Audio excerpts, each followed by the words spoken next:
Hello students, आज मैं आपको बताने जा रहा हूँ किस तरह से आप केमिस्ट्री ओलंपियाड या एनएसईसी को क्लियर कर सकते हैं। सबसे पहले आपको रिसोर्सेज कौन से फॉलो करने हैं। तो फिजिकल केमिस्ट्री के अंदर एन अवस्थी और आरसी मुखर्जी।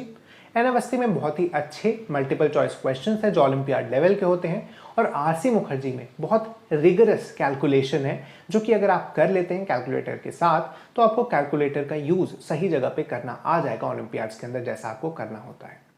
ऑर्गेनिक केमिस्ट्री के लिए एमएस चौहान का लेवल एकदम सिमिलर है ओलंपियाड लेवल क्वेश्चन से, और इनऑर्गेनिक केमिस्ट्री के लिए आप सिर्फ एनसीईआरटी पर फोकस कर सकते हैं। लेकिन कुछ ऐसे चैप्टर्स भी हैं इनऑर्गेनिक के अंदर जिन पे अगर आप थोड़ा एक्स्ट्रा मेहनत करते हैं तो ये आपको अच्छे बेनिफिट्स दे सकते हैं। जैसे हो गया केमिकल बॉन्डिंग, कोऑर्डिनेशन, कंपाउंड और पेरियोडिक टेबल। इनके लिए आप थोड़ी क्वेश्चन प्रैक्टिस भी कर लें एडवांस टाइप के क्वेश्चन की, तो ये आपको काफ़ी ज़्यादा बेनिफिट देंगे। नेक्स्ट है क्लास वाइज प्रिपरेशन। तो क्लास 10th के स्टूडेंट्स के लिए थोड़ा डिफिकल्ट होता है ये एग्जाम क्लियर करना। आपका टारगेट होना चाहिए अपने स्कोर को मैक्सिमाइज करने का। इसके लिए सबसे पहले आप क्लास 9th और 10th के कॉमन चैप्टर्स जो हैं 11 में उन पर टारगेट करें, जैसे mole concept, atomic structure, periodic table. ये जब आपने कर लिया है तब आप क्लास 11th के थोड़े इंपॉर्टेंट चैप्टर जैसे बॉन्डिंग, जीओसी और एस और पी ब्लॉक पढ़ सकते हैं। अगर आपने ये भी कर लिया है तो आप क्लास 12th के जो बचे खुचे चैप्टर्स हैं, थोड़ा लो इनपुट हाई आउटपुट चैप्टर्स हैं, जैसे इलेक्ट्रोकेमिस्ट्री हो गया या फिर एल्डिहाइड्स और कीटोन्स के कुछ नेम रिएक्शन हो गए, ये भी पढ़ सकते हैं।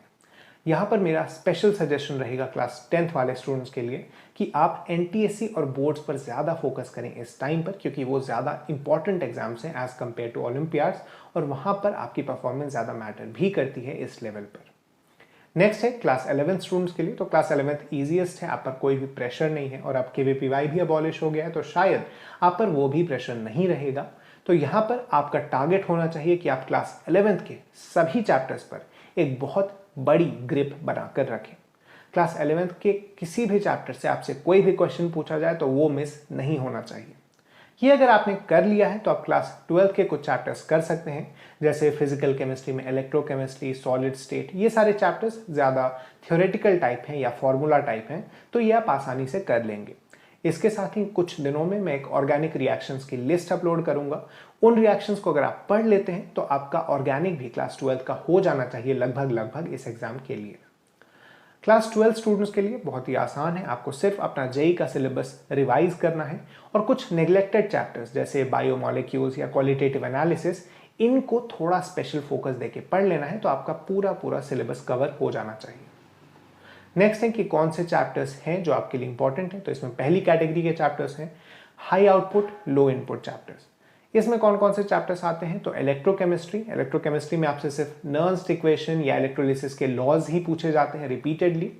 ऑर्गेनिक के कुछ रिएक्शंस जो हर साल रिपीट होते हैं, जैसा मैंने कहा मैं इसकी एक लिस्ट अपलोड कर दूंगा, जो आप अगर पढ़ लें तो ये रिएक्शंस आपके पूरी तरह से कवर हो जाने चाहिए।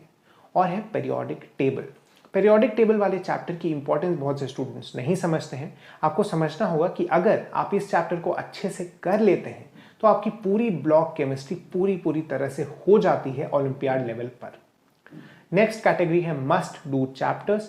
तो इनमें आते हैं बॉन्डिंग, जीओसी और कोऑर्डिनेशन कंपाउंड्स। ये चैप्टर्स अगर आप अभी 0 से भी शुरू कर रहे हैं तो जरूर कवर कर लें। इनसे मैक्सिमम नंबर ऑफ क्वेश्चंस आते हैं और इसके जो क्वेश्चंस होते हैं वो भी एक अच्छे लेवल के होते हैं। नेक्स्ट है कि आपको मॉक टेस्ट कहाँ से देना है, तो उसके लिए आप सिर्फ पास्ट ईयर पेपर्स करें। और यहाँ पर क्लास 10th और 11th के स्टूडेंट्स के लिए एक टिप है कि अगर आपसे कुछ क्वेश्चंस नहीं बन रहे हैं मॉक टेस्ट के अंदर, तो आप सारे मॉक टेस्ट ना दें। आप नेक्स्ट ईयर के लिए कुछ मॉक टेस्ट बचा के रखें, और वहां पर जब आपकी प्रिपरेशन अच्छी होगी तो आप उन्हें अटेम्प्ट आराम से करें। Best of luck, thank you.